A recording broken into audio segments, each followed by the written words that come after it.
अनीस अंसारी ने 2 साल तक बनाए मेरे साथ शारीरिक संबंध, पीड़ित फरहा मुस्कान। बरेली, जहां एक और भारतीय जनता पार्टी महिलाओं के सम्मान की बात करती है तो वहीं भारतीय जनता पार्टी के ही पदाधिकारी द्वारा महिला को अपनी हवस का शिकार बनाने का मामला सामने आया है। बरेली में एक महिला को बीजेपी अल्पसंख्यक मोर्चा के पदाधिकारी ने पहले अपने प्रेम जाल में फंसाया, फिर उससे शारीरिक संबंध स्थापित किए। फिर महिला ने जब ये सब गलत लगा और उसने आगे ऐसा करने से मना किया तो कहा कि मैं निकाह कर लूंगा, फिर उसकी तलाक कर दी और निकाह नहीं किया। अब महिला अपने 2 बच्चों के साथ दर दर भटक रही है और कार्रवाई की मांग कर रही है। बारादरी थाना क्षेत्र की रहने वाली महिला ने बताया कि वर्ष 2022 में उसने भारतीय जनता पार्टी में ज्वाइनिंग ली और उसको भारतीय जनता पार्टी का मंडल उपाध्यक्ष बनाया गया था।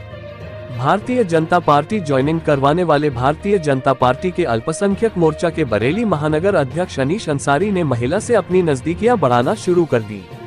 महिला ने बताया कि अनीस अंसारी उसके घर आने जाने लगे। महिला उस वक्त आर्थिक तंगी से गुजर रही थी तो अनीस अंसारी ने उसकी आर्थिक सहायता की और धीरे धीरे करके अनीस अंसारी ने महिला को झांसे में लेकर उससे शारीरिक संबंध स्थापित किए।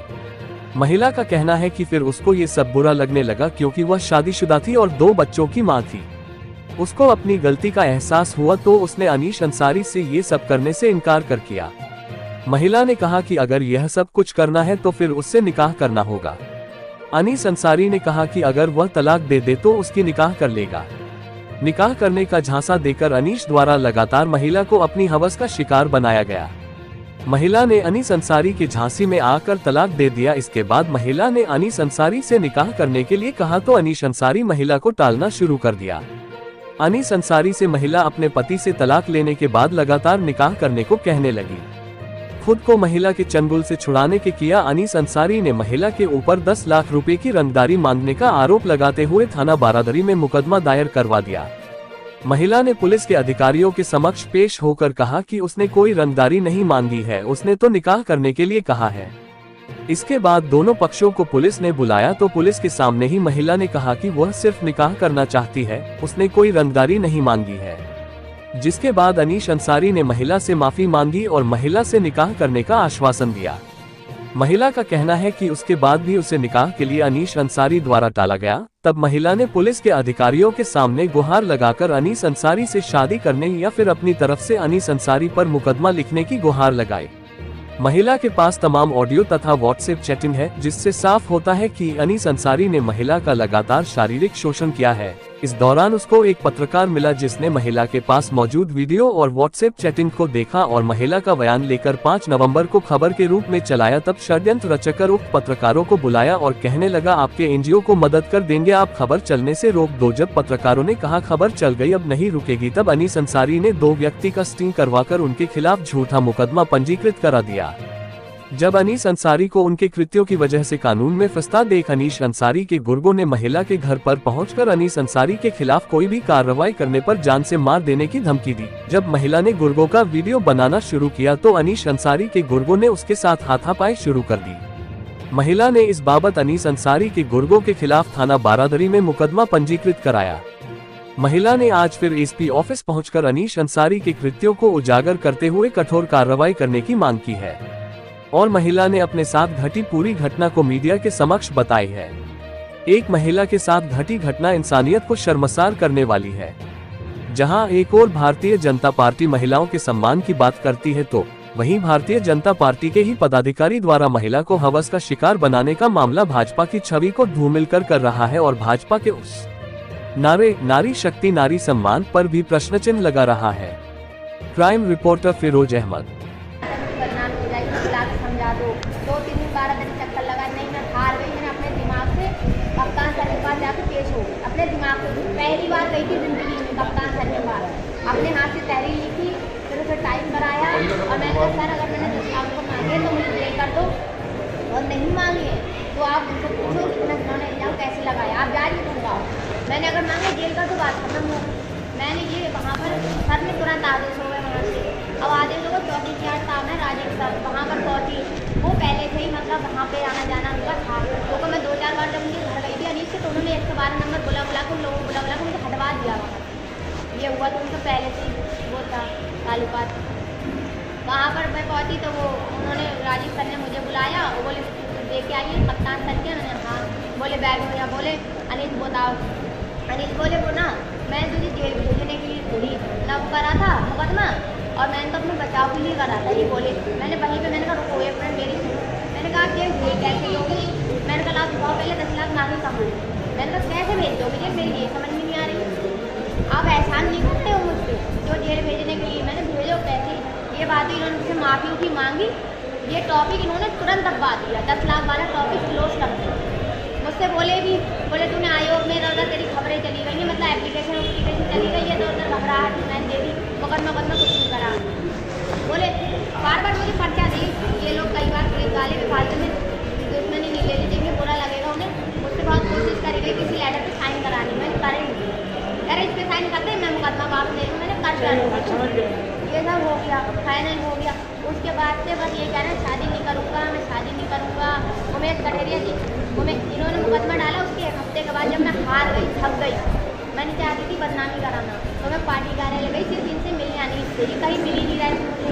एकदम अचानक से मेरे दिल पर मैंने कहा जाके देखो, ये वहीं बैठे हुए थे, सब लोगों के बीच में बातें कर रहे थे। मुझे देख के शौक गए, भागे उठे वहाँ से, सबको मतलब वो पर बेवकूफ़ बना के चलेगा। मैं अभी आ रही हूँ 2 मिनट में। आई थी शाम तक बैठ गई। दुर्विजय सिंह साहब के जी थे वहाँ पर, और अपने देवेंद्र जोशी थे, और अजीत सक्सेना जी थे, सब थे। सबसे मैंने बात रखी, रोई बहुत मैं। वो बोले ठीक है बेटा हम मदद करेंगे, हम पार्टी से निकाल सकते हैं, इसके अलावा हम तुम्हारी निकाल जबरदस्ती करा नहीं सकते।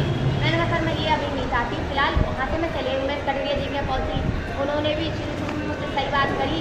फिर वो भी मुँह पे कह दूँगी मैं, खराब बोलती हूँ, वो भी मेरे पक्ष में बात करने लगे। बोले बिना शादी के रहना चाह रही है तो रह लो, कोई बात नहीं। वो कह रहा है अनीस, मैंने कहा फायदा क्या निकला, तलाक करवा दी, बिना शादी के रह लो। अरे गुनाह का एहसास हुआ जब तो मैंने इतनी बड़ी बात रखी। बिना शादी के रह लो कैसे? बेटियों ने अनीस को शर्म नहीं आ रही, बिना शादी के रह लो, तलाक करवा दिया और बिना शादी के रह लो, पैसा देता रहूँ, खर्चा देता रहूँ, यही सिस्टम चलता चला आ रहा था।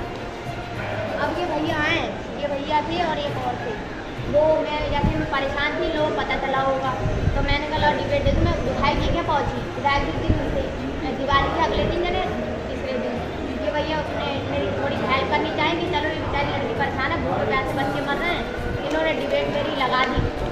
अब वो उन्होंने फंसा दिया इस मामले में, इनके खिलाफ भी हनी ट्रैप का ही मुकदमा डाल दिया। मतलब सब हनी ट्रैप वाले हैं, कोई एक सही है, सब हनी ट्रैप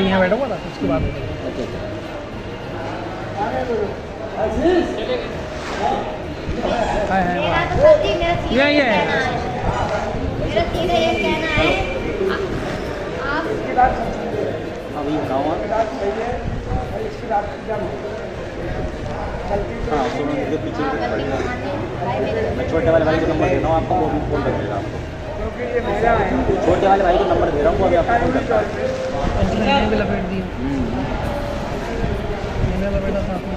मेरी गलती है सर, लेकिन जब मैंने उनसे बोला आप मुझे छोड़ दो तो उनका तो छोड़ दी क्यों नहीं, तलाक क्यों करवा दी? सीधी बात ये है, मैं गलत थी सही थी क्या तलाक में दगा थी, लेकिन उन्होंने मुझे कागज़ दिया नहीं, मैंने खबर नहीं लगाई। मेरा पॉइंट ये है मैं अगर कागज़ छोड़ दूँ तो खबर नहीं लगा। आप अगर चाहें तो मैं आपको रिकॉर्डिंग सुना बुलाया है ना,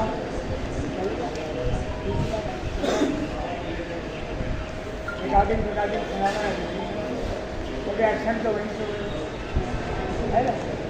अब क्या कर सकते हैं, एक्शन बात सही है, ठीक है। एक नंबर भेजा है दिल्ली की वजह से कॉल करने पास लाया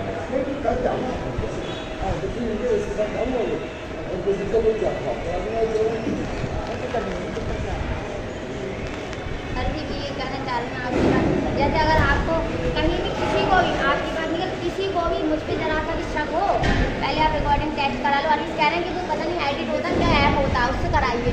आप पहले रिकॉर्डिंग टेस्ट करा लो, ये जो साइन करें ये टेस्ट करा लो, मेरी अनीस की और सबकी मोबाइल डिटेल निकलवा लो, सारे प्रूफ आप पहले चेक कर लो, देख लो, तब मुझ पर विश्वास करना, लेकिन मुझे इंसाफ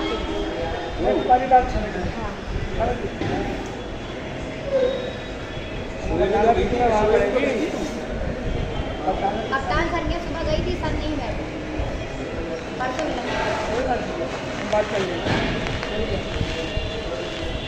कैसे कब बुलाया, खाने में कब बुलाया,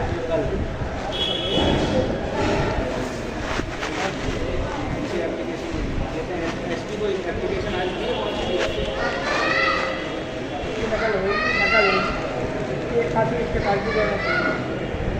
ना दिखाने चाह रहे हैं, दिखा दे। अब वो है ना, वो जो जावेद अंसारी है, जावेद अंसारी जो हनीश के साथ रहता है, वो मेरे घर आया, मार के गया, वीडियो है मेरे पास, बहुत मारा उन्होंने मुझे। आप तो ये कह रहे हैं जावेद अंसारी उसका भाई है? वो जावेद अंसारी उर्फ बबलू, वो है अनीस का भाई, और जो जावेद अंसारी है वो साथ में रहता है, उसको महानगर अध्यक्ष बनाने के चक्कर में। वो मतलब मैं क्या बताऊँ, बोल के बताऊँ, वो दलाली करता है। तो जाओ तो अपनी बात कह दी, अभी जो हो रहा है वो हमें 28 तारीख को मंत्री को